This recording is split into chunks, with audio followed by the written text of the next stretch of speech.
नमस्कार दोस्तों, धर्म ज्ञान हिंदी कहानियाँ चैनल पर आप सभी श्रोताओं का बहुत बहुत स्वागत है। दोस्तों, आपने बहुत बार कुछ लोगों को ऐसा कहते हुए सुना होगा कि उन्हें स्वप्न में उनके मृत परिजन दिखाई देते हैं। इसका क्या मतलब होता है? क्यों हमारे पूर्वज हमारे सपने में आते हैं? आखिर सपने के माध्यम से हमारे मृत परिजन हमें क्या संकेत देना चाहते हैं? चलिए हम इसे एक कहानी के माध्यम से समझते हैं। पहाड़ों में स्थित हल्द्वानी शहर में दामोदर नाम का एक व्यापारी रहा करता था।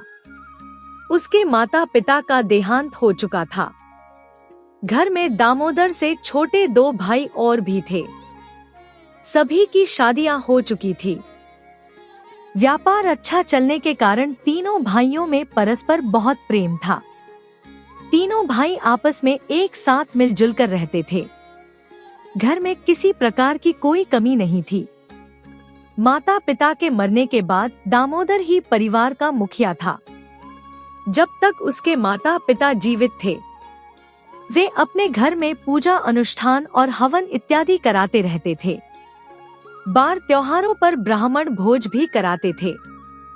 इसके अलावा वे जरूरतमंदों को दान पुण्य भी करते थे, जिसके कारण उनका कारोबार दिन दूना रात चौगुना तरक्की करता था। परंतु दामोदर की सोच इसके बिल्कुल विपरीत थी। वह दान पुण्य करना और ब्राह्मण भोज कराने को फिजूल खर्ची समझता था। उसके द्वार पर कभी कोई भिखारी भी आता तो दामोदर उसे एक फूटी कौड़ी भी दान में नहीं देता था। और तो और दामोदर ने पितृ पक्ष के दौरान भी ब्राह्मण भोज कराना बिल्कुल बंद कर दिया। उसे ये सब फालतू के ढकोंसले लगते थे। उसकी पत्नी और उसके भाइयों के समझाने पर भी उसने किसी की बात नहीं मानी। ना ही वह किसी को घर खर्च से ज्यादा पैसा देता, जिससे परिवार के अन्य लोग ही घर में पूजा अनुष्ठान जैसा कोई कार्य कर सकें।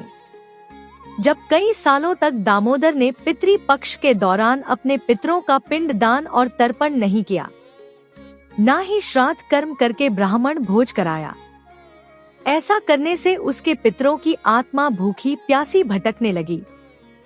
कई बार उसके पूर्वजों ने उसके सपने में आकर खाना मांगा, परंतु दामोदर ने सपना समझकर उसे टाल दिया और अपने काम कारोबार में व्यस्त रहने लगा।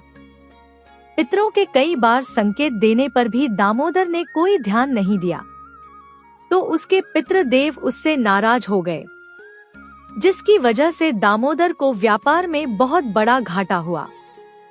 उसके परिवार के बाकी लोग इस बात को अच्छे से जानते थे, इसलिए उसके दोनों भाई लड़ झगड़ कर उससे अलग हो गए। दामोदर को लगातार व्यापार में हानि होती रही और उसकी आर्थिक स्थिति दिन पर दिन गिरती चली गई। बहुत ज्यादा चिंता करने से उसकी तबीयत भी खराब रहने लगी। जो कुछ थोड़ा बहुत रुपया पैसा बचा था, वह सब उसकी बीमारी में लग गया। अब दामोदर और उसकी पत्नी बहुत परेशान रहने लगे। उनकी ऐसी हालत देखकर उनके पितृ भी परेशान हो गए। अगली बार फिर से पितृ पक्ष आया तो उसके पितृ एक साधु का भेष बनाकर दामोदर के घर भिक्षा मांगने पहुँचे। दामोदर की पत्नी भिक्षा लेकर आई तो साधु महाराज से अपने पति की बीमारी के बारे में पूछने लगी। इस पर साधु महाराज ने कहा कि बेटी, तुम्हारे घर के पितृ देवता तुम्हारे पति से नाराज हैं, जिसके कारण तुम्हारे पति को व्यापार में लगातार हानि हुई और उन्हीं के श्राप के कारण उसकी यह हालत है। दामोदर की पत्नी ने साधु महाराज से अपने पितरों को प्रसन्न करने तथा उनकी आत्मा की शांति का उपाय पूछा तो साधु महाराज ने बताया कि उन्हें पितृ पक्ष के दौरान अपने पितरों के नाम से घर में हवन कराना होगा और पितरों की पसंद का सात्विक भोजन बनाकर ब्राह्मण भोज कराना होगा। तभी तुम्हारा पति रोग मुक्त होकर अपने व्यापार में दोबारा से उन्नति कर सकता है। दामोदर की पत्नी ने साधु के कहने के अनुसार वैसा ही किया। कुछ समय बाद दामोदर की हालत में सुधार हुआ।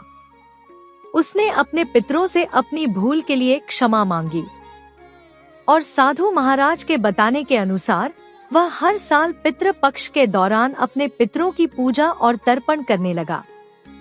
उनके नाम से भोग लगाकर ब्राह्मण भोज कराने लगा, जिससे उसके पितरों की आत्मा तृप्त हुई और उन्होंने दामोदर को सुखी और संपन्न रहने का आशीर्वाद दिया।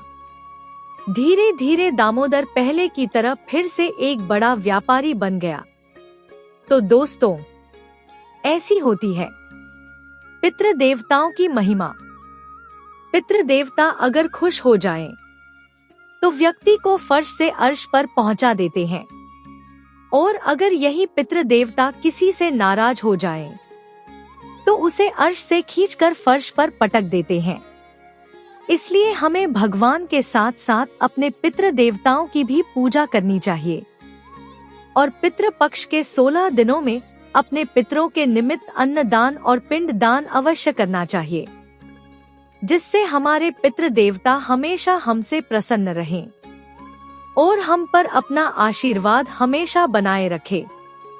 दोस्तों, आप सभी को हमारे द्वारा बताई गई जानकारी अच्छी लगी हो तो इस वीडियो को लाइक अवश्य कर लीजिएगा, और अगर आप हमारे चैनल पर पहली बार आए हैं तो हमारे चैनल को सब्सक्राइब भी जरूर कर लीजिएगा। धन्यवाद दोस्तों।